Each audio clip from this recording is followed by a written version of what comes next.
수고 많으셨지요.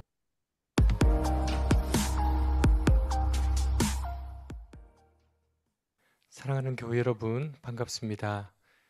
오늘 하루도 수고 많으셨지요. 날씨가 많이 차가워졌습니다. 지난 2주 동안 우리는 믿음이라는 주제를 살펴보았습니다. 하나님께서 먼저 우리 인간을 사랑해 주셨습니다. 독생자 예수 그리스도의 생명을 주시기까지 사랑해 주셨습니다. 하나님은 사랑할 능력이 우리 인간에게 없는 줄 아시고 우리에게 먼저 사랑을 요구하지 않으시고 믿음을 요구하십니다. 사랑이 가장 중요하지만 그 시작은 믿음으로 했다는 것입니다. 그 믿음이 무엇입니까? 내가 하나님으로부터 완전히 받아들여졌다는 사실을 내가 완전히 받아들이는 것. 이게 믿음입니다. 그리고 우리는 지난주 우리가 그 사실을 받아들일 때, 다시 말해 예수님을 주님으로 영접할 때 어떤 일이 일어나는지를 삭개오의 이야기를 통해 살펴보았습니다.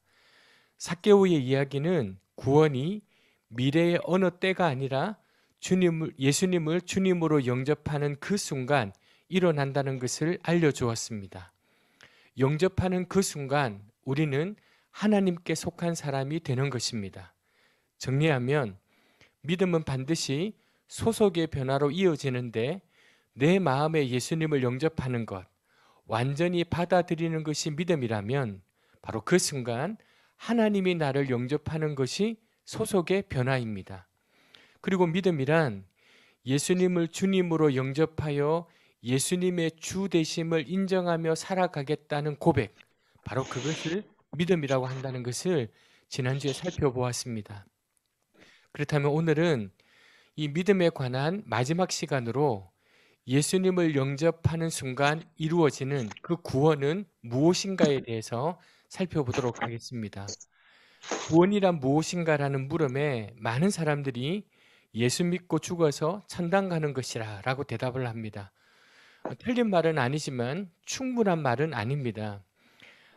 구원을 그저 죽어 천국 가는 것이라고만 정의한다면 이 세상에서의 삶은 별 의미가 없어집니다. 이미 따놓은 천국행 열차, 그렇다면 이 땅에 사는 동안 어떻게 살든 상관없다는 생각을 하게 됩니다. 이런 생각을 가지게 되면 필연적으로 구원과 우리의 삶이 분리될 수밖에 없습니다. 구원의 핵심은 우리가 하나님의 자녀, 하나님 나라의 백성이 되는 것입니다.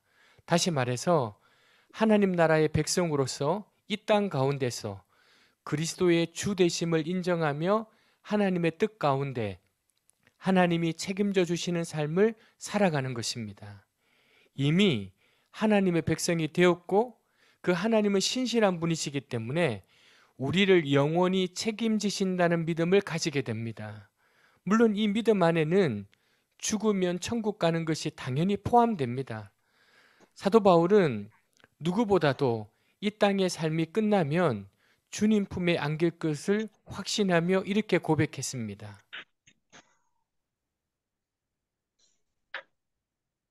구원의 핵심에 있어서 더 중요한 초점은 예수님이 친히 가르치신 기도에서처럼 하나님 나라가 임하는 것입니다. 교부 터툴리아누스는 주기도문을 가리켜서 전체 복음의 진정한 요약이라고 했습니다. 이 터툴리아누스의 말에 의하면 제자들에게 가르쳐 주신 이 기도문에 기독교 신앙의 핵심이 들어있다는 것입니다. 주기도문에 우리가 죽어서 천국 가게 해주십시오라는 강구는 없습니다. 하나님 나라가 임하면 우리가 그분의 백성이 됩니다.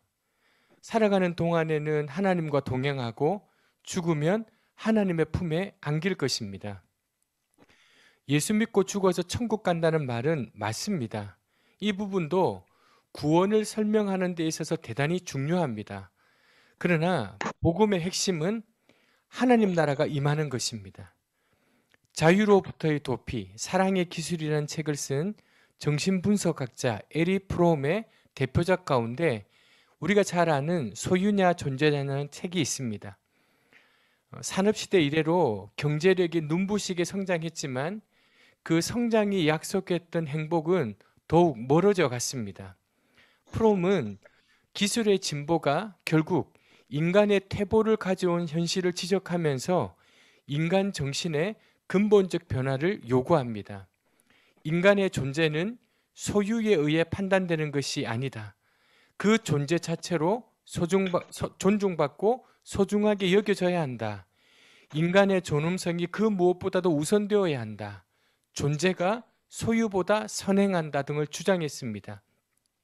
그런데 이 책에서 말하는 소유는 단지 물질적인 탐욕만을 의미하지 않습니다. 예를 들어 지식의 추구에 있어서 보통 우리가 보다 많이 아는 것은 소유 양식이고 존재 양식은 보다 깊이 아는 것을 추구한다라고 프롬은 얘기합니다.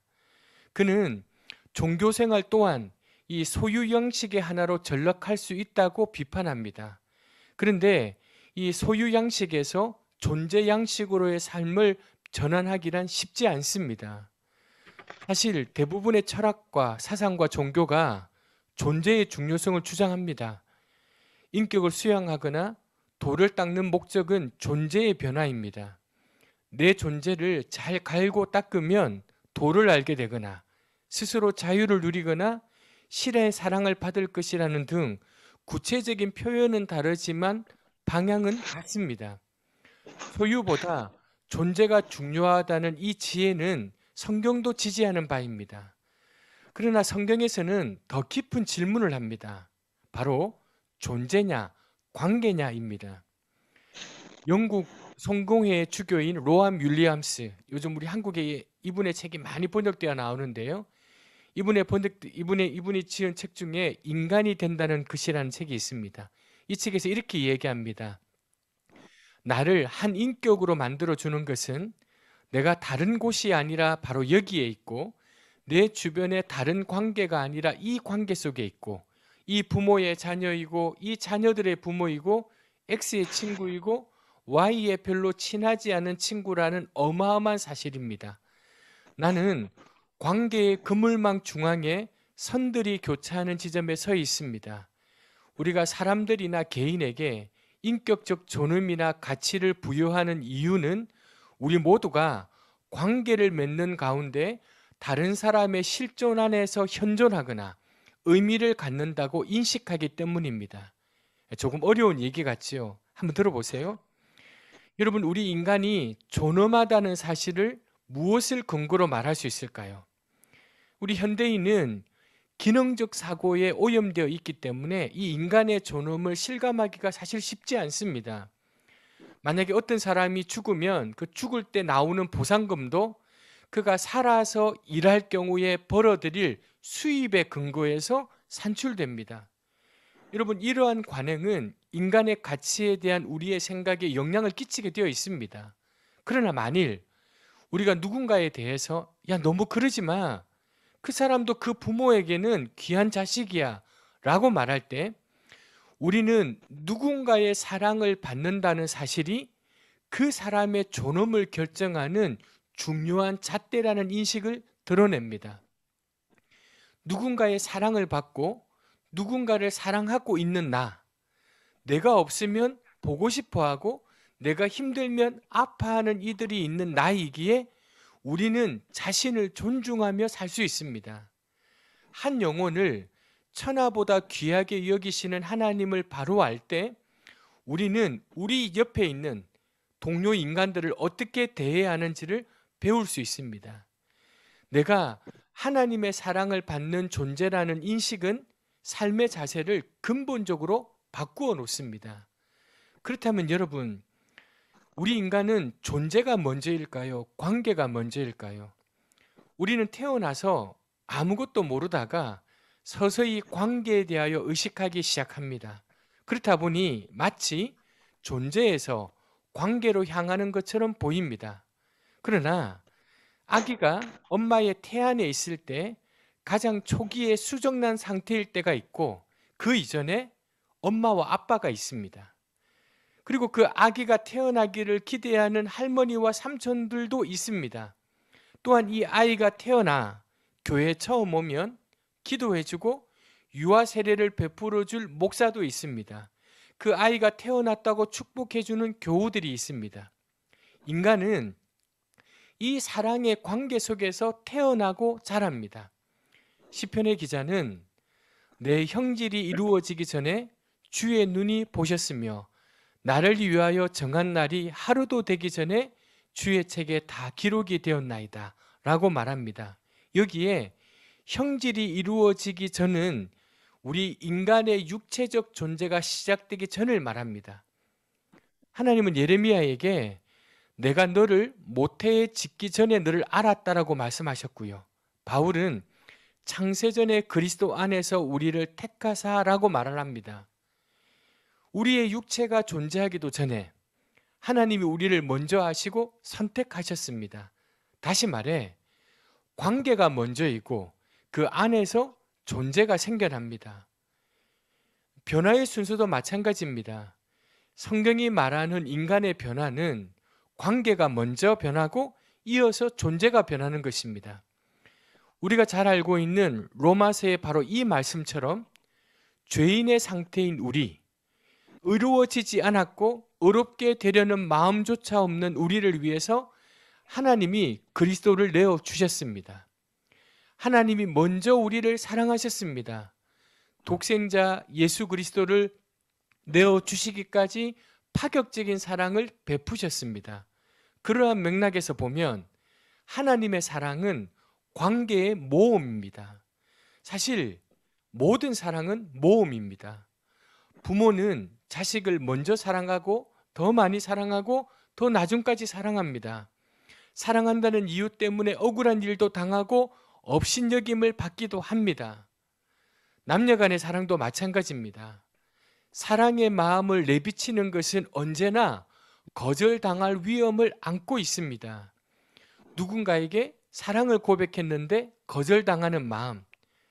저는 그런 경험이 전혀 없어서 그 마음이 어떤 마음인지는 잘 모르지만 아마도 여러분들은 그런 경험들이 많으셔서 잘 알고 계실 거예요. 거절당할 수 있는 약한 위치에 자신을 세우는 것이 사랑입니다. 요한복음에는 먼저 사랑의 손을 내밀었다가 거절당하시는 예수님의 모습을 그리고 있습니다. 그가 세상에 계셨으며 세상은 그로 말미암아 지은 바 되었으되 세상이 그를 알지 못하였고 자기 땅에 오매 자기 백성이 영접하지 아니하였으나 영접하는 자 곧 그 이름을 믿는 자들에게는 하나님의 자녀가 되는 권세를 주셨으니 우리의 사랑을 확보할 수 있다는 보장도 없이 하나님께서 짝사랑의 모험을 감행하신 것입니다. 팀 켈러라는 목사님은 하나님 사랑의 이런 무모함을 가리켜서 그의 책에서 탕부 하나님, 더 프라르걸 갓이라는 말로 표현했습니다. 이 프라르걸이라는 단어는요, 씀씀이가 해픈, 낭비하는, 또 다른 의미로는 아낌없이 사용하는 이라는 의미가 있습니다. 사실 성경에서 이 단어는요, 탕자의 비유 이야기에서 허랑방탕한 생활을 했던 둘째 아들을 수식하는 표현입니다. 팀 켈러는 그런데 이 단어를 사랑이라는 고귀한 자원을 가치 없는 이들에게 아낌없이 베푼다는 면에서 하나님은 낭비벽이 심한 탕부일 수도 있다는 역설적인 발상을 가지고 이 단어를 사용했습니다. 하나님의 사랑은 그 사랑을 아낌없이 주시기도 했지만 먼저 주셨다는 면에서 무모한 모험이 아닐 수 없습니다. 그런데 이 무모한 사랑을 받아들인 이에게는 그 사랑이 열매를 맺습니다. 하나님은 우리에게 먼저 다가오셔서 사랑한다고 말씀하십니다. 그 사랑을 받아들이면 그때부터 사랑의 관계가 시작됩니다. 성경은 우리를 그리스도의 신부라 하기도 하고 하나님의 자녀라 하기도 합니다. 이러한 표현들이 전하고자 하는 핵심은 무엇입니까? 바로 하나님과 우리가 사랑의 관계라는 것입니다. 그러한 관계의 변화로 인해 서서히 존재가 변화되어 가는 것, 그 모험적이고도 무모한 사랑 때문에 철부지 소녀가 어엿한 아가씨가 되어가는 것이 신앙입니다. 미국의 저명한 상담 심리학자인 레리 크랩이 상담과 치료로 오랜 세월을 보낸 후에 이런 말을 했습니다. 미국의 많은 그리스도인들이 신앙적으로 충분히 해결할 수 있는 문제인데도 정신적인 문제가 있을 때마다 너무 쉽게 상담가와 의사를 찾는다는 것입니다. 레리 크랩은 우리 신앙인들이 건강한 믿음의 공동체 안에서 그 공동체 안의 친밀한 관계 속에서 아주 많은 부분을 해결할 수 있고 아름답게 회복될 수 있다고 말하고 있습니다.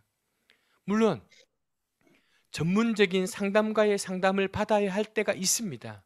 어떤 증상에는 약을 먹고 의학적인 치료가 필요할 때가 있습니다. 그에 못지않게 우리가 이 땅을 살아가면서 우리 존재가 겪는 많은 정신적인 문제들을 치료하고 회복하는 데 있어서 기쁨과 슬픔을 함께 나누는 사랑과 믿음의 공동체가 필수적이라는 것입니다. 저는 목회를 하면서 그러한 분들을 많이 보았습니다. 특별히 개척을 하여 지금까지 우리 낮은 마음 교회를 목회하면서 더욱 그러한 분들을 많이 경험했습니다. 사람에 대한 부정적인 기억, 그것은 목사와 교회에 대한 부정적인 기억들도 포함됩니다. 그리고 교회 안에서 혹은 가정 안에서 불행한 관계들로 인해 심어진 선입견들이 마음 깊이 자리 잡아서 사람을 멀리하고 교회를 멀리했던 분들이 있으셨습니다. 그런데 이분들이 바로 이곳에서 신앙생활을 하면서 하나님의 은혜를 깨닫고 교회 안에서 사랑의 교제를 나누며 아름답게 치유되고 회복되는 모습을 많이 보았습니다. 그리스도의 사랑 그리고 믿음의 공동체가 사람을 변화시킵니다. 성경의 말씀이 문자에 머무르지 않고 공동체를 통해서 살아 움직이는 것입니다. 그래서 교회를 그리스도의 몸이라 고백할 수 있는 것입니다. 성경을 해설해 놓은 좋은 책을 주석이라고 하는데 최고의 주석은 바로 하나님의 교회입니다. 말씀을 읽다 보면 이게 무슨 말이지? 만든 말이지만 정말 그럴까? 라고 하다가도 저 집사님을 보면 저 권사님을 보면 저 장로님을 보니까 저분을 보니까 성경 말씀이 참인 것을 내가 알겠구나 라고 하는 경험이 생깁니다. 이 말씀은 우리의 삶에서 해석되고 번역됩니다. 사랑하는 교회 여러분, 이제 3주에 걸쳐 살펴보았던 두 번째 주제, 믿음에 관한 강의를 마무리하겠습니다. 태초에 관계가 있었습니다. 그런데 인간이 죄로 인한 타락으로 그 관계가 깨어졌습니다. 구원은 그 깨어진 관계가 회복되는 것입니다. 이때 내가 착해서 구원받는 것이 아니라 하나님이 나에게 베푸신 사랑을 받아들임으로 구원받는 것입니다. 그와 같이 내가 예수님을 영접할 때 예수님이 그분의 나라 가운데로 나를 영접해 주십니다. 그래서 믿는다는 것은 소속이 바뀌는 것입니다. 그리고 이 관계의 변화에 있어서 서서히 우리는 다른 사람이 되어가는 것입니다. 존재의 변화가 일어나는 것입니다. 오늘은 믿음이 어떻게 소속의 변화, 존재의 변화로 연결되는지 관해서 짧게 살펴보았습니다. 이 전체를 관통하는 핵심은 관계입니다. 하나님과의 관계, 우리 교우들과의 관계입니다. 신앙생활은 절대로 혼자 할 수 없습니다. 다시 한번 이 스위스의 신실한 정신의학자 폴 트루니에의 말로 이번 강의를 마치려고 합니다. 세상에 혼자서 할 수 없는 것이 두 가지 있다. 하나는 결혼이고 또 하나는 그리스도인으로 사는 것이다. 오늘도 함께 해주셔서 고맙습니다. 평안한 밤 되시길 바랍니다.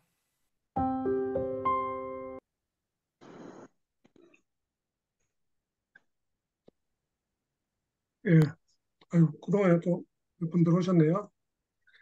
예, 오늘 이제 믿음의 세 번째 시간으로 믿음 전체에 대해서 우리가 얘기를 다 들었습니다. 우리 지난번에 잠시 그 믿음에 대해서 좀 서로 나누게 됐는데 오늘 그 중요한 이야기들이 많이 나왔죠. 그래서 오늘 특별히 마음에 와닿는 게 뭐가 있는지 간단하게 조금 이야기를 해주시면 좀 좋을 것 같습니다.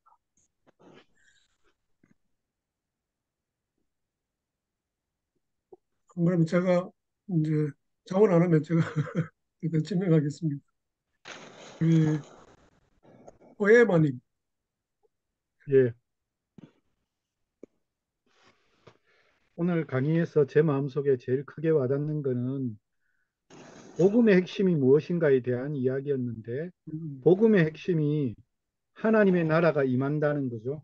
음, 하나님의 다스리심, 하나님의 임재하심, 하나님의 통치하심 속에 내가 들어가는 거고, 그런 하나님과의 관계가 회복되어지는 것을 통해서 그치는 게 아니라 성도들끼리의 관계도 회복되어져 가도록 만드는 게 복음의 핵심이라고 하는 사실을 다시 한 번 더 깨달아 봅니다.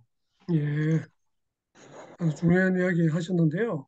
사실 저도 지금 방금 포에마님, 이정 목사님이 이야기하신 그거를 아주 중요하게 생각할 뿐만 아니라 그게 바로 우리 기독교 신앙의 핵심이라 저는 그렇게 생각하기 때문에 사실 제가 이런 모임을 갖는 것도 이런 사실에 대해서 의외로 사람들이 잘 인식을 못하고 있고 교회에서 제대로 못 가르치고 있는 것 같아요.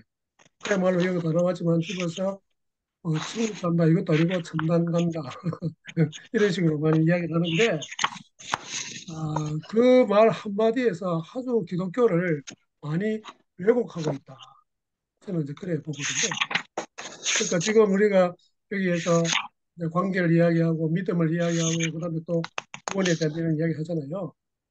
그래서 그것이 현재 우리의 삶 가운데서 구현되어야 하는 것이 기독교인의 삶의 핵심인데 그것을 많이 이제 놓친다는 거죠. 근데 또 미래만 생각하고 그래서 죽어서 어떻게 된다. 이렇게 하니까 우리의 삶의 현장에서 이전에 아름다운 삶이 드러나지 않는 것 같아요. 이게 아주 중요한데, 이거 말씀 중에 죄송한데 무슨 소음이 계속 예, 들리네요. 예. 우리 거기, 어디 한번 보자. 피디님이 그래 하시는 것 같은데, 예. 예? 거기에서 책을 이렇게 넘기는 소리가 나가지고, 맞죠? 예, 예. 예, 그렇습니다. 예, 예. 음, 나중에 음소거를 하시고, 말씀하실 때 이제 또, 이제 제거 하시면 될 것 같습니다. 어, 그다음에 우리 다음 주에 우리 강의하실 우리 구름님, 이재일 교수님, 우리 다음 주 강의 부탁해놨는데, 오늘 한번 물어보겠습니다. 오늘 다 읽으시고, 또 뭐, 잘 아는 내용이겠지만, 또 이 마음에 와닿는 게 있으면 좀 이야기해 주시면 좋겠습니다. 예, 그 짧은 내용인데도 굉장히 이제 핵심적인 예, 예, 거를 알려주는 같습니다. 예, 그리고 이제 이 저도 뭐 당연히 존재가 먼저라고 음, 존재가 있어야 무슨 관계도 있지 음, 이렇게 생각을 했는데 여기서는 이제 그거를 어, 우선순위를 음, 관계를 먼저 얘기하고 있는 이제 그런 게 이제 큰 특징이라고 생각이 되네요.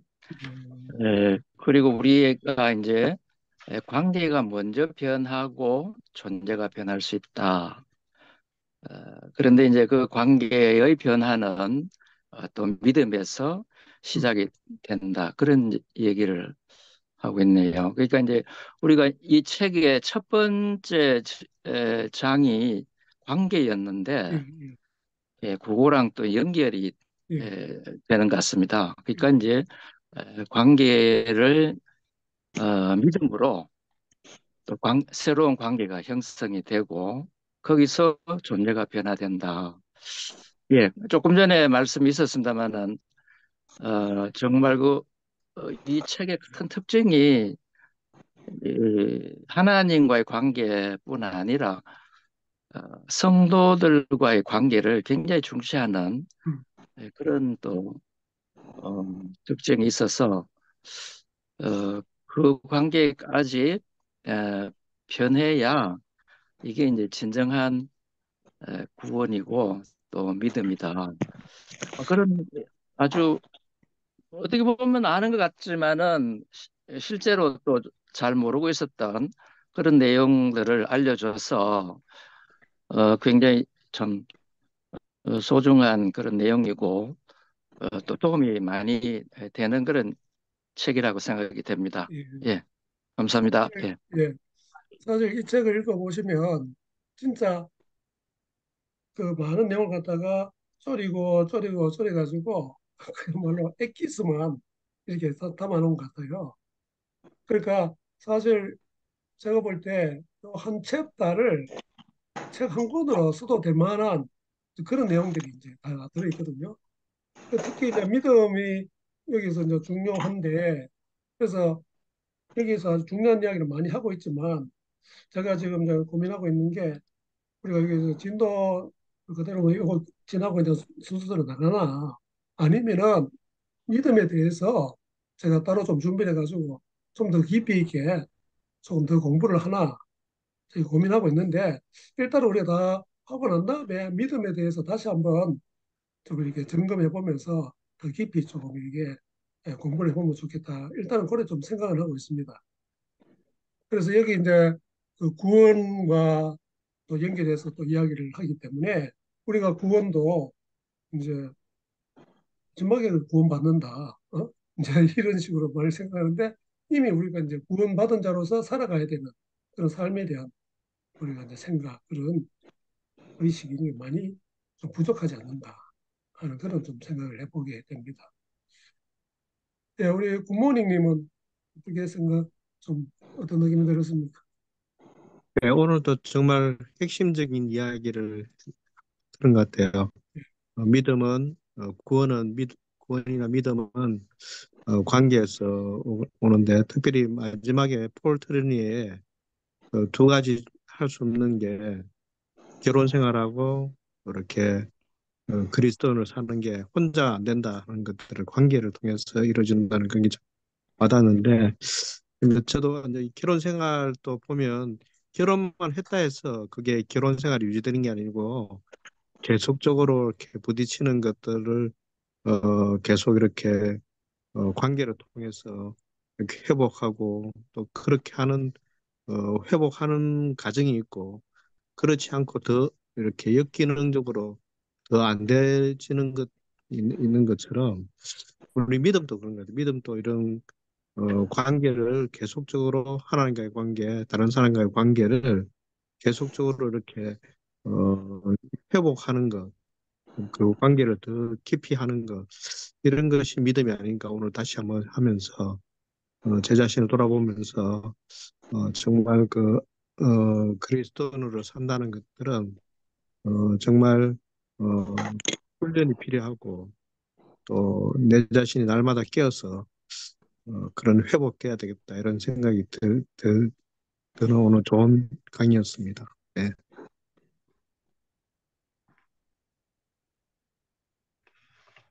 예, 여기에 이제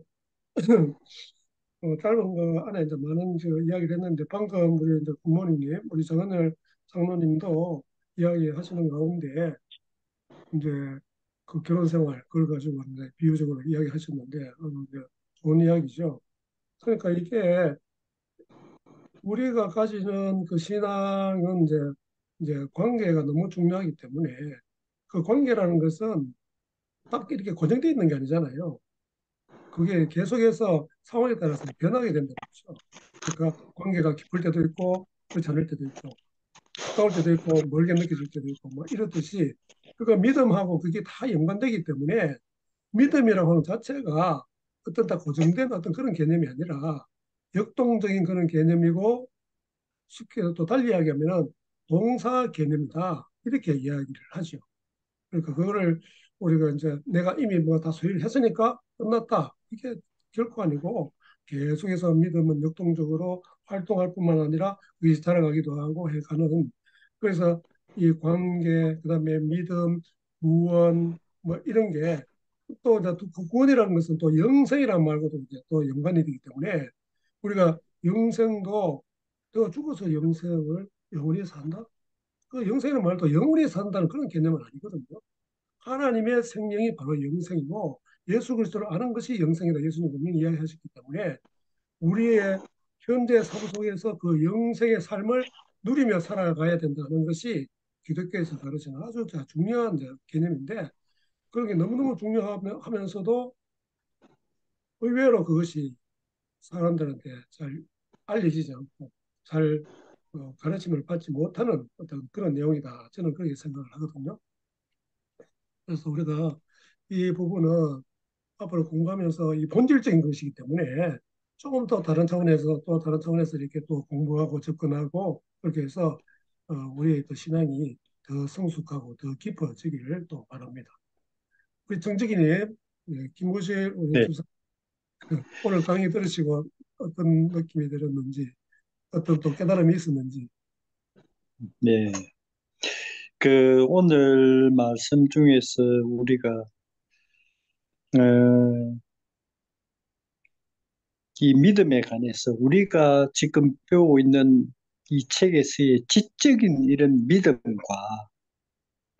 우리가 사회생활이나 교회 생활을 하면서 성도들의 사랑, 교제, 이게 전도고 선교다라고 말씀을 갖다 이 책에서 하고 있는데, 현실적인 교회 생활에서 부딪히는 이런 많은 문제들에 대해서 사실 답답한 마음이 많이 듭니다. 이런 부분에. 예, 지난번에도 이걸, 또 이제 그런 이제 분위기로 이야기하셨는데 나름대로 이제 예, 고생하시면서 좀 힘든 그 시간들도 겪고 마음의 상처도 있고 뭐 저희가 또 너무 자랑하시는 이제 그런 분이라서 그 우리가 또 개인적으로 이제 컴플레인도 듣고 뭐 이렇게 했는데 사실 그게 우리 삶의 어떤 그 현주소고 우리의 어떻게 보면 한계를 할 수 있는데 제가 볼 때는 그렇게만 생각하고 하면은 우리 신앙생활 하는 의미가 별로 없어지잖아요. 그걸 갖다가 성경에서 이야기하는 대로 살려고 노력하고 살아내고 하는 이런 작업이 너무너무 중요하기 때문에 그러니까 그리스도인의 삶이 그냥 이렇게 어느 목사님은 그리스도인 삶이 유람선 타는 거다.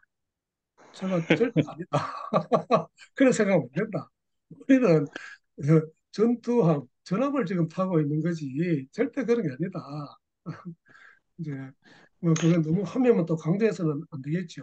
유람선 타는 것도 그런 식으로 우리가 어, 신앙생활을 만끽하고 우리 현재 삶에서 참 그걸 누리고 하는데 그런 게 필요하지만 어, 그것만 생각하면 기독교에 대해서 크게 오산하고 있다, 잘못 알고 있다. 근데 이런 예, 그래서 예, 이제 지금 이런 우리가 공부를 함으로 해가지고 우리가 현실적으로 교회에서 부딪히는 이런 문제를 갖다가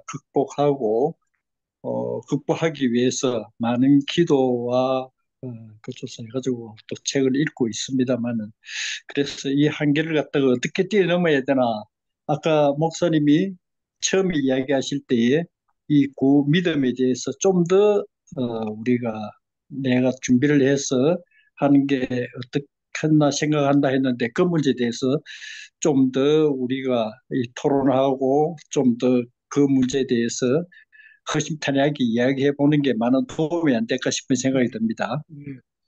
그래서 아까 말씀드린 대로 일단 우리가 요 과정을 이거는 우리가 저는 이제 뭐 지금 생각은 제가 진짜 힘이 없어가지고 말도 못할 정도가 되면은 그만하지 계속 이제 할 생각이기 때문에 언젠가는 뭐 그런 걸 계속 또 하긴 할 겁니다. 하는데 지금 뭐 처음부터 너무 그런 걸 뭐 한꺼번에 하기보다는 일단 요 과정 끝내고 또 이제 그런 부분 또 이야기하고 계속해서 좀 이게 공부를 해나가면 좋겠다 이런 생각을 하고 있습니다. 예, 감사합니다. 감사합니다. 예, 우리 봉훈이님, 우리 조봉암 선교사님, 예, 마이크 음소거 제거하시고, 예, 네, 죄송합니다. 제가 좀 늦게 들어와서 예, 아닙니다. 강의를 뭐 조금만 들었고요. 사실 뭐 우리 샬롬님도 선교지에서 오래 계셔서 잘 아시겠지만 선교지에서는 뭐 그 눈 뜨면 일단 하나님께 기도하고 그날 하루하루를 이렇게 맡겨드리고 보호해 주십사라고 그걸 하고 시작을 하죠. 사실 저는 이제 토요일이 어린이 사역을 토요일 날 하다 보니까 토요일이 제일 바쁜 날이에요. 그래서 여기 토요일 날 일과 마치고 이 시간에 여기 참여하는 게 기쁨이기도 하고 부담도 되고 그렇습니다. 그렇고 오늘 이제 끝부분 들은 내용 관계 사실 하나님과의 그 관계는 여기 계신 모든 분들 또 크리스찬이라면 모두 다 그 씨름하는 부분이죠. 매일같이 어떻게 하면 하나님과 하나 될 것인가 어떻게 하면 하나님과 가까이 갈 것인가 네.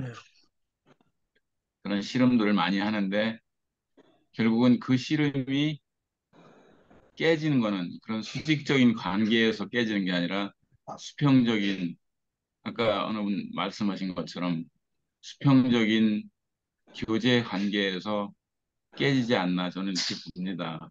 예. 특별히 저는 어, 교회를 한 5번을 옮겼는데요. 이사할 때마다 저는 교회를 집 근처에 있는 가장 가까운 곳에 있는 교회를 섬기는 그런 원칙으로 교회를 많이 옮겼었습니다. 근데 옮길 때마다 느끼는 것이 교회를 옮기는 사람은 절대 환영을 못 받고 심한 경우에는 제가 장로로 옮기니까 거의 그 무슨 매국노, 무슨 역적 이런 대접까지 받는 그런 것들을 보면서 우리가 신앙생활을 왜 이렇게 해야 되나? 물론 제가 개인적으로 인격적으로 뭐 잘못돼서 그런 부분도 있다고 보지만 대부분 느끼는 것들이 교회를 떠나면 일단 이제 아군이었다가 적군이 되는 거거든요. 저만 느꼈는지 다른 분들도 느끼셨는지 모르겠는데 그러면 그동안 수평적으로 유지했던 그 관계는 뭐였냐? 다락방도 하고 순모임도 하고 그렇게 친했던 분들이 떠나면 바로 적군으로 돼버리고 연락 끊고 만나는 걸 꺼려하고 이런 관계로 되는 것들을 보면서 저희들이 이제 굉장히 힘들어지죠. 그러다 보면 이제 이 수직적인 하나님과의 관계가 당연히 이제 깨지고 사탄이 개입을 하게 되고 실족하고 넘어지고 이제 그런 것들을 워낙 많이 겪다 보니까 또 선교지에서는 현지인들이 아시다시피 필리핀 사람들이 뭐 목사님도 금방 어제 약속해놓고 오늘 약속을 안 지키는 사례들이 하도 많고 그러니까 그런 관계에서 또 수도 없이 손만 벌리고 뭐 그런 것들을 경험하면서 그 관계를 아무리 잘 유지하려고 해도 그게 어렵더라. 그럼으로 인해서 수직적인 관계가 너무 많이 깨지더라. 이런 것들을 경험하면서 느끼는 고민이 그거죠. 과연 예, 우리 수평적인 관계를 어느 정도까지 잘 해야 수직적인 관계, 하나님과의 관계가 안 깨지고 더 깊은 경지에 들어갈 수 있을까? 그 부분들을 늘 고민하게 됩니다. 이상입니다. 예, 예, 반갑습니다. 예. 그런 문제를 제가 아마 여기 이제 이 책에서 이제 교회에 대해서 이야기하기 때문에 이제 공부하면서 좀 이제 언급이 들어갈 겁니다. 우리 자매님 가운데 좀 이야기해 주실 분이 있으면 좀 해주시면 좋겠는데, 에스더님 혹시 이야기 가능하십니까?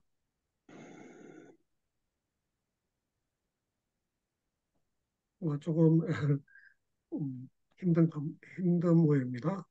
우리 코롬대원님도 좀 힘듭니까? 예. 아, 예. 안녕하세요. 예, 반갑습니다. 예, 저는 오늘 다른 분들 말씀하신 것도 다 너무 받아들여 공감이 되지만 저는 오늘 이 강의를 들으면서 하나님의 사랑이 얼마나 크고 심오한지를 느낄 수 있었던 시간이었던 것 같아요. 음, 죄인에 불과한 한낱 음, 인간을 너무 사랑하셔서 사랑부터 요구하 음.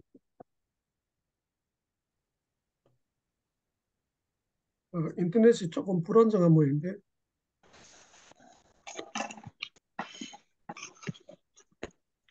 지금 인터넷이 좀 불안정한 모양인데 그런 배우님 지금 소리가 안 나고 움직임이 없거든요.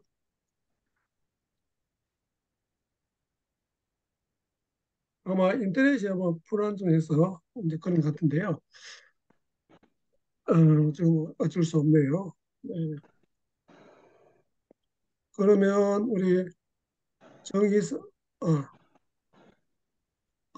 이제 나옵니다. 예, 이제 인터넷이 좀 불안정했던 것 같습니다. 예, 네, 죄송합니다. 네, 예. 제가 처음부터 다시 해야 될까요? 아니, 이어서 아, 하시면 됩니다.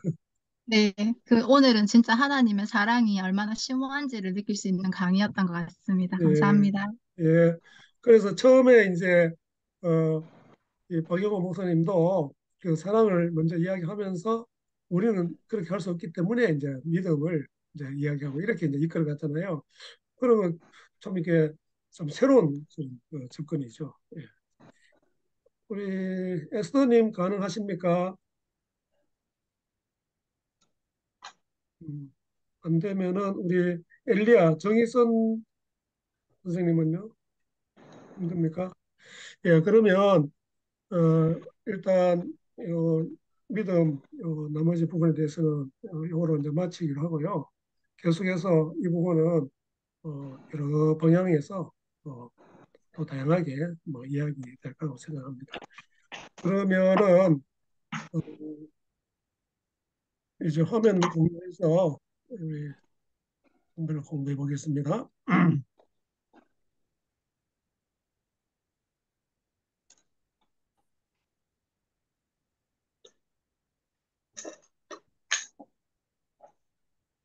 우리가 이제 성경을 어, 제대로 알아가기 위해서 지금 이제 한 번씩 이제 이런 시간을 갖는데요. 오늘은 어,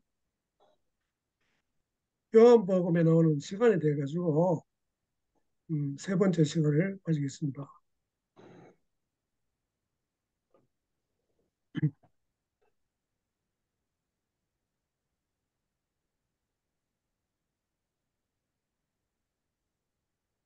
그 6월절 준비일 해서 이제 성경에 보면은 요한복음 19장 14절에 제6시란 말이 나오는데 이거에 대해서 한번 생각해 보겠습니다.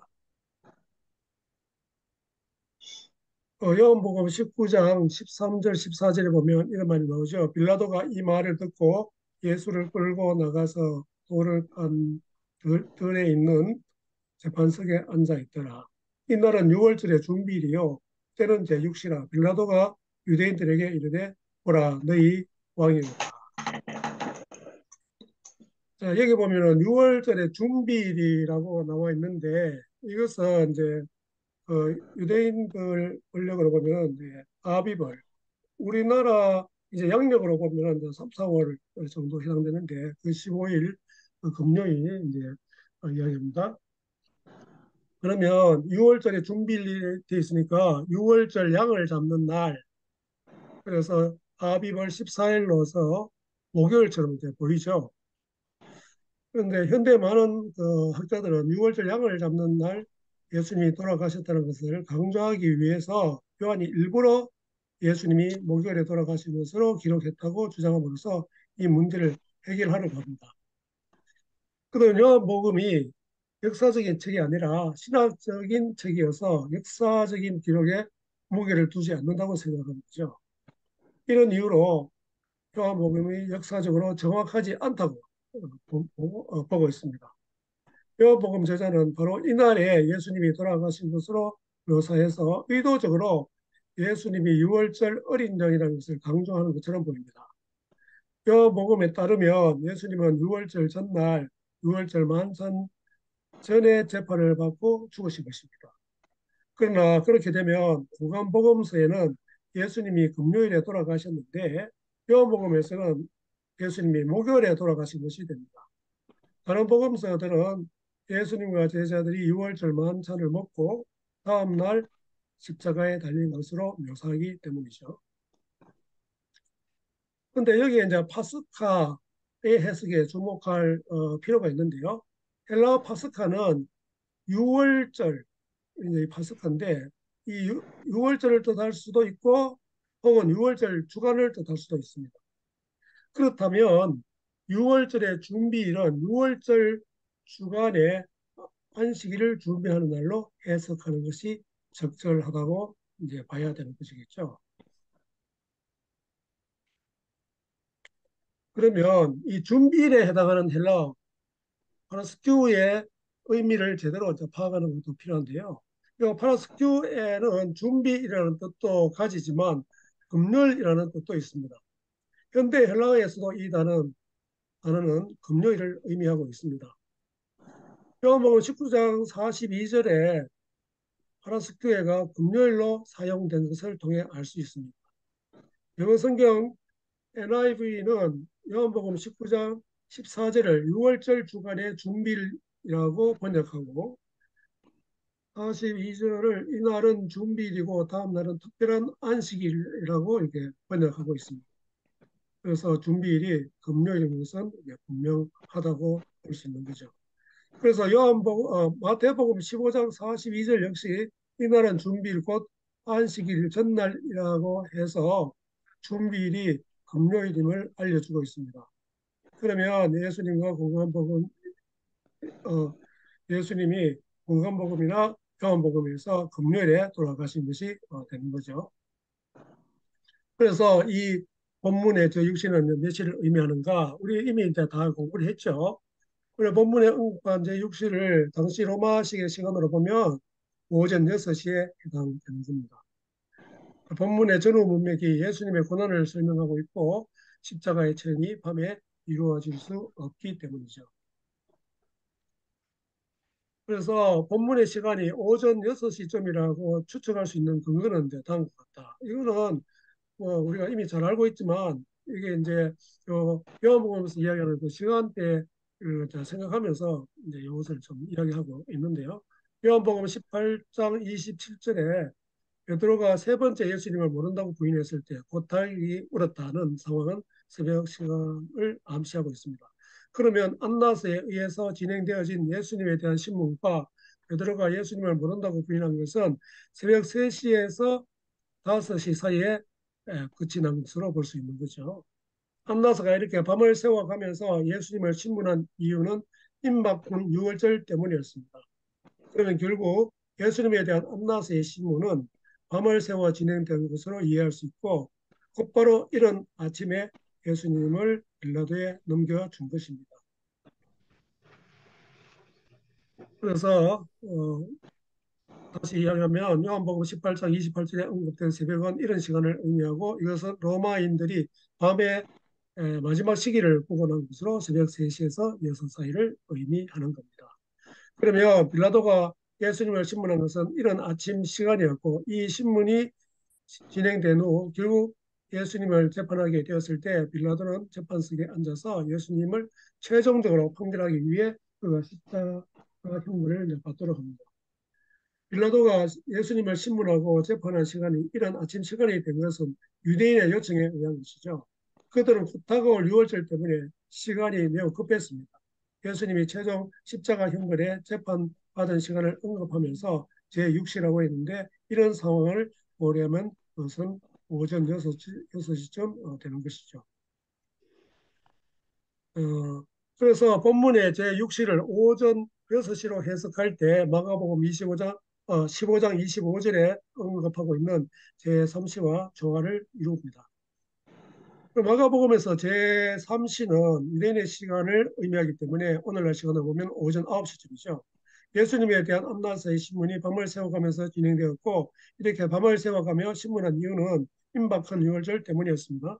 그 후에 예수님이 가야바에게 넘겨지고 가야바는 임박한 유월절 때문에 서둘러 예수님을 이른 아침 시간에 빌라도에게 넘겨주었죠. 그렇다면 빌라도는 이른 아침에 예수님을 신문한 것입니다. 결국 빌라도는 아침 6시쯤에 예수님을 십자가 형벌을 받도록 판결한 것으로 이해해야 합니다.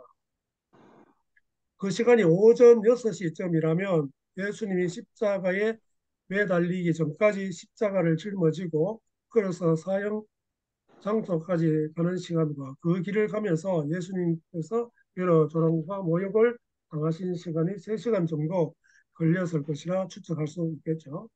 요한복음에 기록된 오전 6시쯤은 예수님께서 빌라도에게 재판을 받은 시간입니다. 그렇다면 오전 6시쯤부터 9시쯤까지 3시간 정도의 시간은 예수님이 십자가를 짊어지고 사형 장소까지 걸어가면서 조롱과 모욕을 당한 시간으로 이해할 수 있겠습니다. 결론적으로 공간복음과 요한복음에는 시간에 대한 언급이 많죠. 이는 복음서 역사적 사실임을 입증한다는 역할을 하고 있습니다. 복음서의 기록자들은 날짜와 시간과 심지어 목격한 사람들의 이름을 말함으로써 역사적으로 예수님의 역사적 행적이 실제로 일어난 것임을 강조합니다. 그러나 공간복음과 요한복음의 시간 기록의 방식의 차이를 이해하지 못한 사람들은 양자 간의 시간이 기록이 잘못되었다고 생각하여 복음서의 역사적 신빙성을 의심합니다. 그리고 본문이 주는 풍성한 의미를 놓치게 됩니다. 우리는 이런 공부를 통해서 공간복음은 내 시간을 사용하고 있고 요한복음은 로마 시간을 사용하고 있다는 사실을 잊지 말아야 합니다. 그러한 시간 체계의 차이를 두면서 복음서를 읽으면 복음서의 권위가 훼손되지 않을 뿐만 아니라 나아가서 복음서 기사의 의미를 보다 풍성하게 이해할 수 있습니다. 특히 공간복음이 유대 시간을 따르고 요한복음이 로마 시간을 따른다는 사실을 알면 예수님이 십자가에 달려 돌아가신 시간에 있어서 공간복음과 요한복음의 기록이 불일치하다는 기존의 오해는 쉽게 해결될 것입니다. 그리해서 요한복음의 신학적인 기술이 가미된 것은 사실이지만 역사적인 신빙성도 분명히 존재한다는 사실을 알게 될 겁니다. 예, 이렇게 이런 내용을 여러분들이 좀 아시면 좀 좋을 것 같습니다. 그래서 나중에 PPT를 나중에 다 이제 드릴 테니까 다시 한번 꼼꼼히 한번 읽어보시고 어떻게 전후 맥락이 어떻게 되는가 이걸 아시면 좋을 것 같습니다.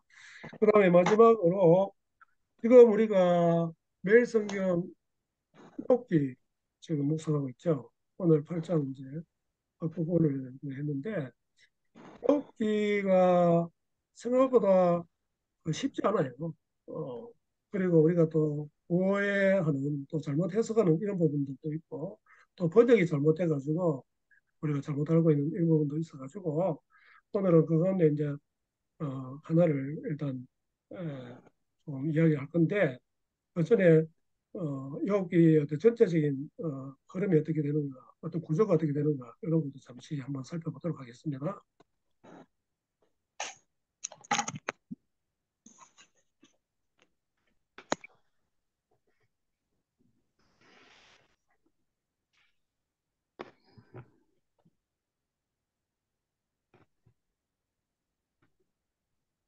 여기 이제 제목을 욥기 23장 10절 바르게 읽기 이제 이렇게 이제 해놨는데요.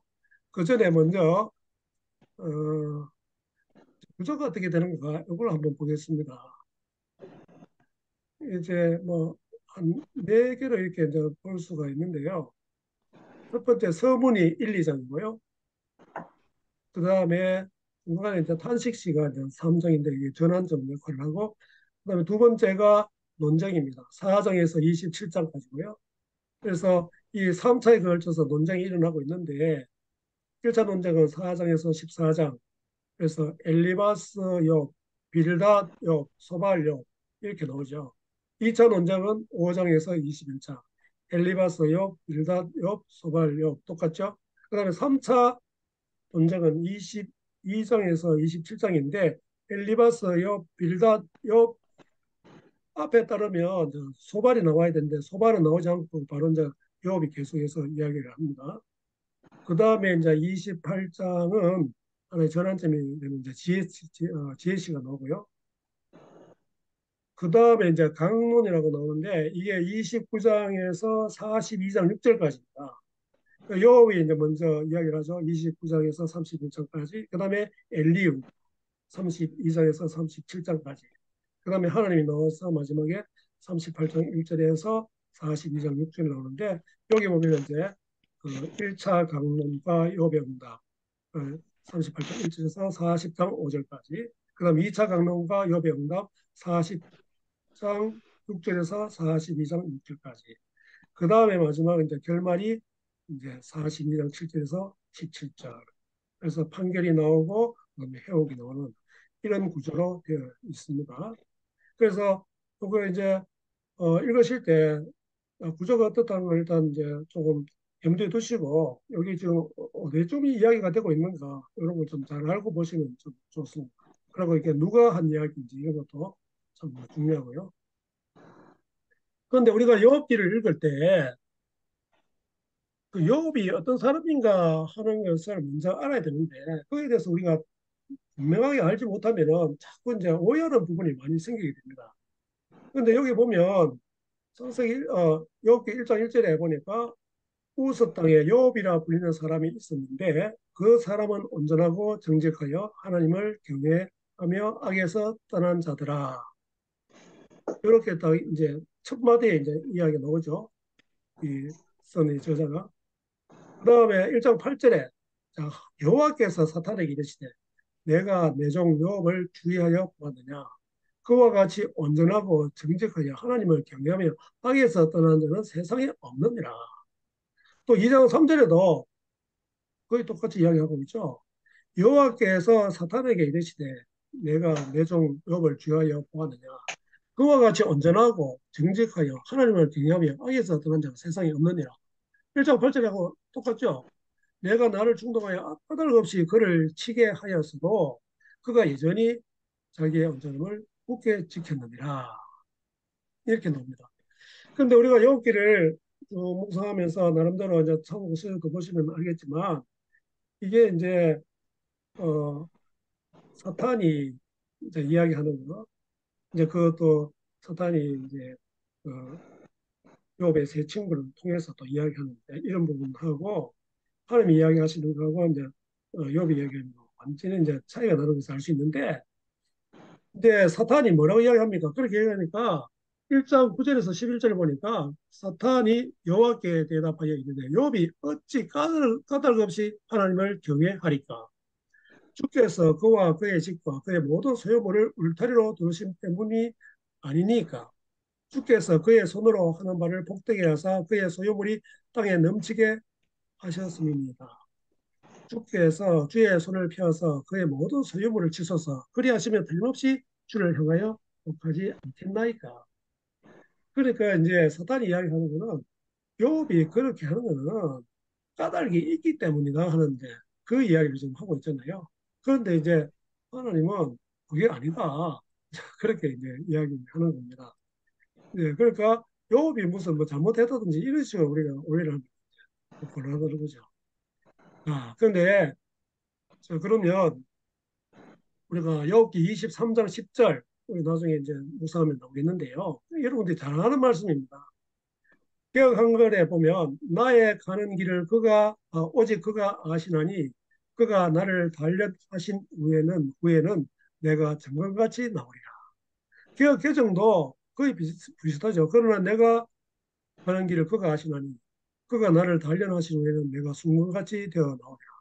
앞에는 정급이고 뒤에는 이제 순금 요거 차이밖에 없고 앞에 이제 접속사 그러나 이것도 차이밖에 없습니다.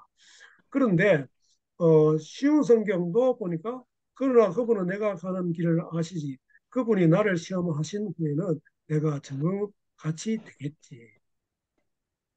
여기서 애매하게 번역되어 있는데요.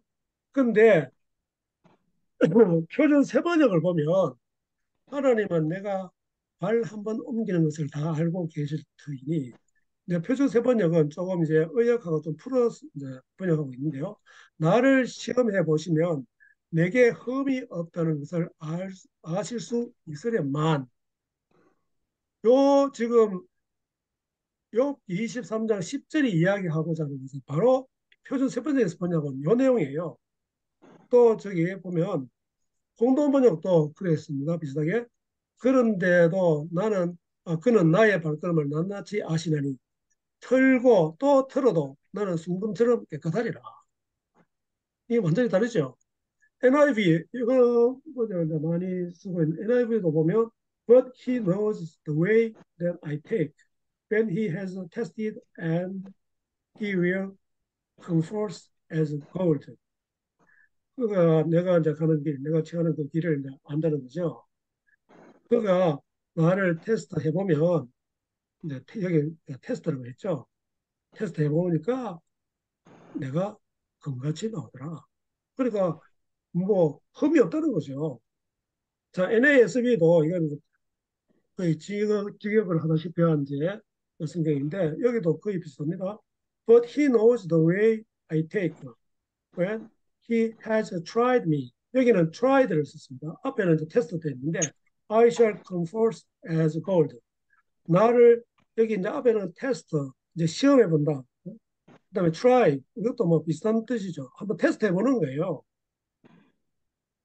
그러면 내가 진짜 순금같이 그렇게 나올 거다. 내가 순금같이 그렇게 될 거다. 지금 이제 그 이야기를 하고 있는 겁니다.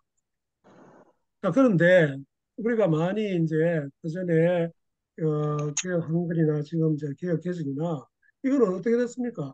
내가 많은 이제 고난을 당하면 이제 그렇게 해서 단련을 받으면은 내가 그런 불순물들이 다 없어져서 정어같이 순금같이 되어 나올 것이다. 이렇게 이제 번역해 놓은 거예요. 여기에 이제 쉬운 성경도 보니까 우리 많이 쓰는 쉬운 성경도 좀 그런 뉘앙스로 해놨잖아요. 그분이 나를 시험하신 후에는 내가 정금같이 되겠지. 정금같이가 아니고 여기에 영어에 보면 as gold 금으로 이제 나온다. 이제 이 말이잖아요. 그래서 이제 공군번역도 이제 뭐 처럼이라 해놨지만은 털고 털어도 나는 순금처럼 깨끗해지라. 해지리라. 깨끗하리라. 표준 세 번째도 나를 시험해 보시면 내게 흠이 없다는 것을 아실 수 있으련마. 이렇게 이제 제대로 이제 번역을 하고 있는 겁니다. 그러니까 이게 번역 하나를 어떻게 번역하는 건가에 따라 가지고 우리가 그런 거를 잘 모를 때는 엉뚱하게 우리가 해석하고 적용하는 경우가 너무너무 많아요. 우리 한글 이제 성경 이제 몇 가지가 있는데 거기도 여러분들이 사서 보시면 차이가 나는 것들이 있습니다. 대부분 이제 뭐 크게 틀리지 않고 되지만 좀 이렇게 조금 이상하다 해가지고 찾아보면 이제 그런 부분들이 있고 특별히 이제 영어 성경을 보시면 그것이 더 이제 선명하게 드러나서 알 수 있거든요. 그러니까 지금 이제 본문 같은 경우에 어 우리가 어떻게 보면 진짜 욥이 그런 정도인가? 이렇게 또 의문을 가질 수 있는 거예요. 그래서 제가 아까 처음에 이야기했지만 하나님이 딱 그렇게 인정을 딱 하시는 거예요. 어, 이게 이제 중요하잖아요. 그런데 우리가 자꾸 그걸 까먹는 거예요. 그렇지만은 뭔가 흠결이 있지 않겠나 자꾸 그래서 했는데 이 이제 욥은 이제 그렇지 않다는 거죠. 그런데 사실은 우리가 이제 나가야 될 그런 정도가 이제 바로 욥의 어떤 그런 정도가 돼야 된다. 그러니까 우리가 너무 우리 자신들을 너무 많은 죄인이다 해가지고 자꾸 울고 못하고 하고 회개하고 이런 걸 교회에서 너무나 많이 가르치고 하나님의 주권 이런 걸 많이 이야기하다 보니까 인간을 너무나 이렇게 왜소화시키고 축소시켰다는 이런 느낌이 사실 많습니다. 근데 우리가 예수님을 믿어가지고 진짜 당당하게 나는 진짜 이렇게 살 수 있다. 내가 좀 한번 들어봐라. 문제가 나나. 이렇게 할 정도까지 담대하게 나갈 수 있는 그런 신앙까지도 가져야 되는데 아, 우리가 과연 그렇게 할 수 있나? 이런 자꾸 이제 의문을 가지는 거예요. 그러면은 우리가 이 땅에서 그러면 진짜 완벽할 수 있나? 하는 이제 또 이런 또 질문을 할 수 있겠죠. 그 쉬운 문제는 아니지만 적어도 욥기에서는 이제 그럴 수 있다는 거죠. 그런데 이 욥에게 이런 이제 어려움이 생긴 이런 이제 이야기를 하고 있잖아요. 그래서 저는 개인적으로 욥기가 성경에 없었더라면 성경은 좀 불완전한 것이 아닌가. 그러니까 그 친구들이 하는 이야기는 전부 다 인과응보적인 차원에서 이야기를 하거든요. 내가 뭔가 잘못한 것이 있으니까 이런 어려움을 당하지. 자식을 다 잃고 재산 다 잃고 또 몸까지 그래가지고 병이 들어가지고 계속 이야기하는 겁니다. 그런 맥락에서 우리가 이제 여기를 누가 이야기했나, 또 욕은 어떻게 대답하는가 이런 걸 우리가 이제 살펴봐야 되는 겁니다. 제가 지난 주일날 11월 5일 주일이었죠. 박상원 선생이라고 이 기독교 이제 의사들 대해서는 아주 유명합니다. 선교 사역을 많이 하시고 또 음, 그 진짜 뭐 나름대로 아주 유명한 분이에요. 나이는 65세인데 베트남의 다낭에 그 이제 자기가 이제 근무하는 그 병원에 그 직원들과 같이 이제 그 선교 현장을 돌아보고 이렇게 하는 이제 그런 가운데 사고를 당해가지고 불로 돌아가셨어요. 그리고 오늘 이제 그 아침에 이제 장례식을 치렀는데 우리 누가의 그 단톡이 여러 개 있는데 그 계속 며칠 뭐 진짜 너무 안타깝다면서 그런 이야기를 쭉 올라온 거예요. 제가 그 소식을 들으면서도 특히 이제 여기를 지금 묵상하고 있으니까 아 이게 이제 많이 생각되는 거예요. 왜 그 이제 박성 선생은 그 박용목 그 목사라고 또 아주 이제 사역을 크게 하시고 한 그런 분인데 거기 이스라엘 자녀가 한 여덟 자녀인가 뭐 하여튼 그래 돼요. 다 잘 되고 뭐 이 박상 선생은 이제 쌍둥이 일란서 쌍둥이 이제 태어났는데 여기가 형이고 밑에 이제 동생이 박상진 교수라고 통합처 여기 그 신대원에 이제 윤리학 교수로 있고 진짜 둘이 막 거의 막 똑같이 생겼어. 그런데 뭐 나머지 그 형제들 다 이제 잘 되고 뭐 이랬는데 갑자기 이런 일을 당하니까 어떻게 이럴 수가 있냐. 진짜 이게 이제 생각을 하게 하는 거예요. 고민을 하게. 그런데 마침 이제 욥기 이제 묵상을 하고 있으니까 욥이 이게 더 다시 생각이 되는 거예요. 욥은 이제 죽지는 이제 않았지만 어쨌든 뭐 자기가 죽은 거나 마찬가지잖아요. 예. 그러니까 이게 하나님 보실 때 완전하다고 한 이 욥이 이런 어려움을 당하고 우리 박사람 선 같은 경우 진짜 훌륭한 분이 아직도 이제 우리 나이로 만 65세니까 한창 일할 나이고 그동안에도 많은 일을 했고 또 그 자기 그 형제들이 힘을 모아가지고 아프리카 미래 선교 재단이라고 하는 거 만들어가지고 진짜 뭐 열심히 하고 이렇게 했거든요. 그런데 이제 그런 소식을 들어볼 때 너무 참 안타까우면서 이걸 어떻게 우리가 이해해야 될까? 사실은 뭐 우리 박사관 선생뿐만 아니고 기독교 역사에도 뭐 그런 뭐 일들이 있고 우리 주위에도 뭐 그런 일들이 많이 일어나지요. 그런데 이제 그렇기 때문에 저는 욥기가 우리에게 꼭 필요하다 하는 것을 이번에 또 절실하게 느꼈습니다. 그래서 여러분이 이제 뭐 이제 12월까지 뭐 욥기 이제 묵상을 하실 건데 특히 이제 그런 부분 우리가 모든 것을 너무 인과응보적인 것으로만 이렇게 생각하다 보니까 이게 하나님에 대해서 오해하고 있는 부분도 많이 있다고 봅니다. 그래서 제가 이제 그 한 구절만 이제 많이 오해하고 있는 부분을 이제 번역이 잘못돼가지고 오해하고 있는 부분을 갖다가 설명드렸는데 그게 이제 제가 말씀드렸는데 이를테면은 목사는 이제 설교할 때 완전히 그 메시지가 완전히 180도 달라지죠.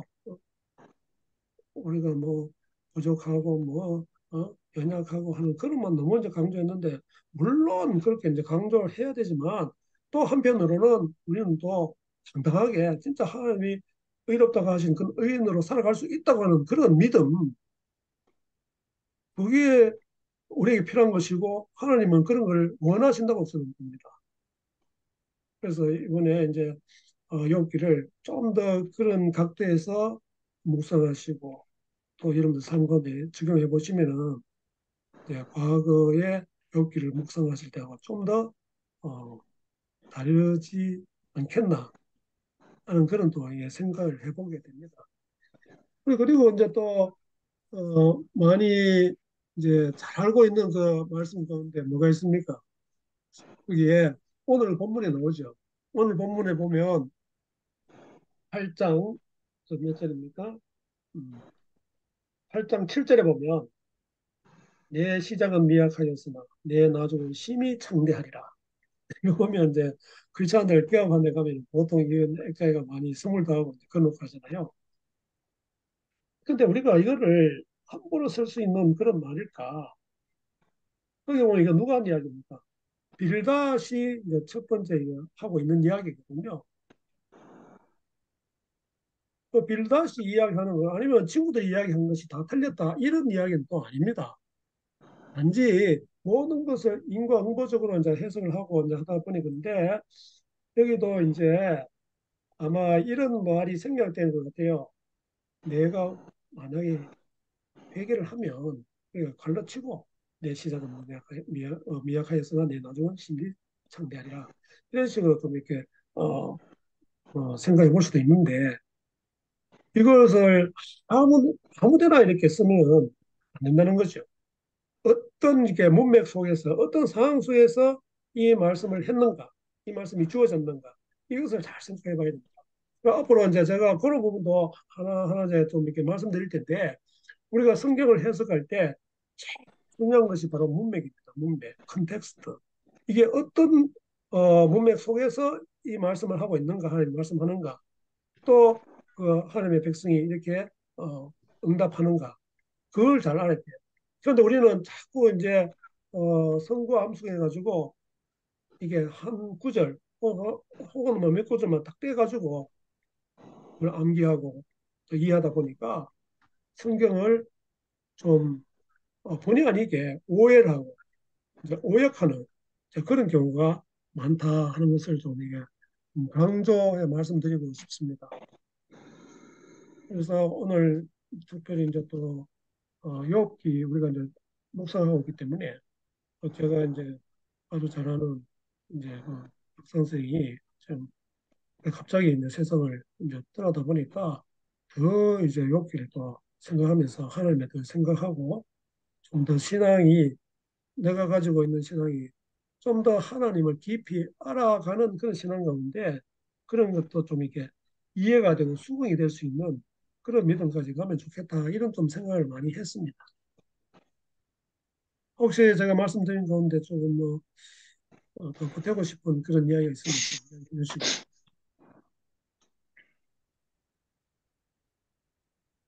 우리 거기 굿모닝님은 좀 어땠는지 모르겠습니다.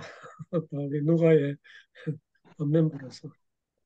네, 저도 뭐 박상현 선생님 그 소식 듣고 너무나 놀라고 이렇게 애도하고 이랬는데 음, 어쨌든 그 욥기를 통해서 목사님께서 우리가 이해할 수 없지만 또 하나님과 완전하신 그런 것들을 생각하게 되는데요. 오늘 뭐 하여튼 그 시간에 대한 것이라든지 또 욥기에 대한 구절 그런 거 잘 들었고요.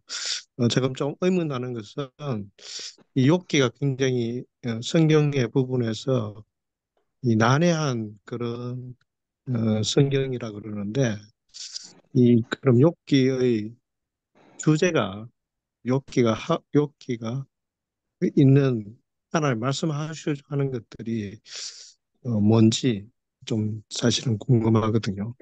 그 네. 욥의 뭐 음, 의인 욥을 드러내는 것이냐 아니면 음, 하나님 완전하심을 드러내는 거냐 음. 혹은 우리가 이해할 수 없는 그런 한계를 알아라고 이렇게 하는지 그런 데 대해서 조금 예, 의문점. 저도 이제 이 시간에 그걸 부러지게 이제 그 말씀을 못 드리겠고 좀 더 음, 제가 이제 여기를 뭐 더 깊이 이제 뭐 스타디 이제 하지는 않았기 때문에 지금 그거에 대해서 이제 말씀드리기는 이제 힘들고 나중에 좀 더 시간이 지나서 나름대로 제가 이제 여기를 좀 더 깊이 이제 좀 스터디하고 그래가지고 그 목사님들 그룹에도 이제 그런 같이 또 공부하고 이래가지고 그런다고 해가지고 또 다 할 수 있다고 사실은 할 수 없어요. 예. 예, 그게 또 다 전통은 옳다 이렇게 또 이야기하기도 힘들고 단지 한 가지 이야기할 수 있는 것은 욥의 그냥 그 고난을 이야기하기 위해서 있는 것은 아니다. 이제 우리가 보통 이제 자꾸 이제 그 욥의 고난 이제 이것만 많이 이제 생각을 하는데 어 거기에서 결국은 이제 하나님에 대한 하나님이 어떤 분인가 하는 것을 이제 알려준다고 봐요. 성경이라는 것 자체가 하나님이 어떠한 분인가 하는 것을 계시하신 것이 이제 성경이기 때문에 그것이 인간과의 관계 속에서 하나님이 어떠한 분인가 하는 것을 한 면모에 이제 드러나고 있잖아요. 그 가운데 이제 욥기가 있는데 이때까지 우리가 알던 그 하나님하고는 너무 이제 다른 하나님으로 이제 우리가 이제 이해하고 비치기 때문에 이제 거기에 대한 이제 많은 이제 또 고민을 해야 되는 거예요. 그래서 그 지혜서에 속하는데 제일 높은 단계가 지금 이제 욥기죠. 전도서는 하여튼 뭐 중급 정도 되고 오히려 뭐 좀 쉽고요. 근데 그 다음에 뭐 잠언 뭐 이런 건데 잠언은 사실 그야말로 인과응보적인 그런 이방의 어떤 그런 잠언 이런 것도 이제 들어와 있기도 하고 뭐 그런 게 많이 있잖아요. 근데 그거하고 여기 보면 완전히 다른 이야기다. 같은 성경인데 왜 이렇게 다른 이야기를 하고 있을까? 이제 고민이 되는 거예요.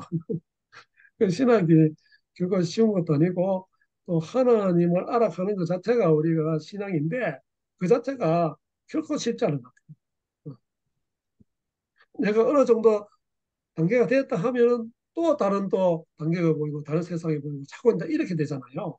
그러니까 우리는 계속 이제 살아갈 수밖에 없는 거예요. 그런데 많은 사람들이 신앙생활 뭐 10년, 20년 뭐 했다 하면은 다 된 것 같이 하고 뭐 자기가 뭐가 된 것 같이 이렇게 하는 이거는 너무나 이제 기독신앙을 모르고 우리가 진짜 신앙이 깊어지면 깊어질수록 어떻게 돼야 됩니까? 더 겸손하고 그죠? 하나님을 더 높이고 이래야 되는데 그걸로 이런 사람이 참 많잖아요. 예, 예, 제가 예, 예. 이게 듣고 또 이제 평소 생각하고 하면서 우연히 어제도 이제 이런 얘기를 하긴 했었는데 음, 음, 그 정통 교리는 음, 그때까지의 정통 교리는 모든 고난은 음, 인간의 죄로부터 온다. 음, 음, 자신의 죄로부터 온다. 음, 이게 이제 정통 교리였는데 그러다 보니까 이제 욕 같은 이런 의인들도 그 카테고리로 다 집어넣어 가지고 음, 정죄받고 이참 애매하게 그야말로 2차 가해까지 음, 받는 이제 음, 이런 식이 이제 나타난다는 거죠. 음, 그래서 제가 볼 때는 이 정통 교리가 거의 사실은 현실에서는 맞는 경우가 많은 것 같아요. 우리가 이제 반 이상은 아마 자신의 어떤 잘못이든 아니면은 옆에 있는 사람의 동료 인간의 잘못이든 인간의 죄와 실수로부터 오는 고난이 상당 부분이 있는 예, 게 예, 현실인데 예, 예. 있는데 그것만으로는 다 설명이 안 되는 음, 부분이 있다는 거를 음, 욥기를 통해서 네, 이제 보여주려고 하는 것 예, 같아요. 예, 예. 예, 그래서 이제 뭐 신약에 보면 또 예수님이 뭐 그 소경된 게 부모의 죄도 아니고 뭐 본인의 음, 죄도 아니고 음, 하나님의 영광을 예, 드러내기 위한 거다. 또 음, 이런 또 새로운 어떤 고난에 대한 견해도 또 이제 나중에 음. 제시를 해주시고 뭐 하는 게 그러니까 고난을 여러 각도에서 우리가 좀 생각해 봐야 되는 이제 그런 대상이다. 뭐 이걸 알려주려고 하는 게 아닌가 싶어요. 예, 하여튼 그 고난은 이게 많이 어려운 주제 가운데 하나입니다, 사실. 진짜 쉽지 않은 이제 그런 문제거든요. 이게 이제 신학에서는 또 나아가서 이제 신정론, 하나님이 옳다고 하는 이제 쉽게 이제 그런 이제 이론인데 그 신정론에 그게 과연 맞나? 이때까지 이야기하던 신정론. 그래서 거기에 많은 또 디베이트가 있고 학자들 간에 그렇거든요. 그러니까 깊이 들어가면 들어갈수록 이게 어려운 것이 생각보다 많아요. 뭐 그렇다 우리가 그걸 다 할 수 있는 건 아니지만 그래도 내가 소화할 수 있는 그런 범위 안에서 그걸 좀 더 이해하고 감당하고 그러면 안 되겠나 이런 생각을 합니다. 예, 오늘 뭐 시간이 벌써 1시간 반이 다 돼가네요.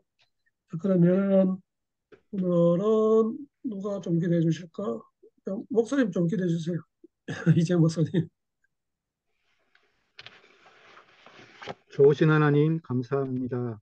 토요일 늦은 시간까지 하나님을 더 깊이 있게 알아가기 위해서 발부둥치는 우리의 모습을 하나님 받아 주옵소서.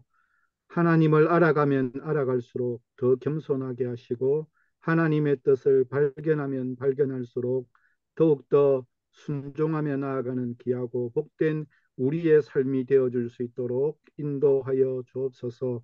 하나님과의 관계가 회복되는 것으로 우리의 믿음이 멈추지 않도록 도와주시고 이웃들과의 관계, 성도들끼리의 관계가 회복되어지는 귀하고 복된 통로가 복음의 역할을 함을 잊어버리지 아니할 수 있도록 인도하여 주옵소서. 우리 네. 모두가 섬기는 자리에서 하나님을 깊이 있게 알아가고 하나님이 주신 은혜와 복을 마음껏 누리며 살아가는 귀하고 복된 우리 모두가 되어줄 수 있도록 인도하여 주시옵기를 간절히 소원하며 우리의 기도를 들어 응답하실 우리 주 예수 그리스도의 이름으로 기도하옵나이다. 아멘. 아멘.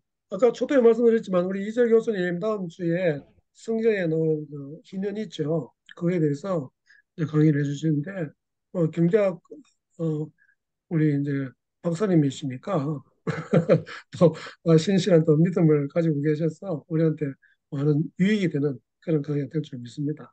그리고 또 앞으로 계속 이제 성경을 연관해가지고 경제적인 문제 이런 걸 제가 좀 강의를 이제 부탁을 드려놨는데 좀 기대해도 좋을 겁니다. 예. 자, 일주일 뒤에 뵙겠습니다. 수고했습니다.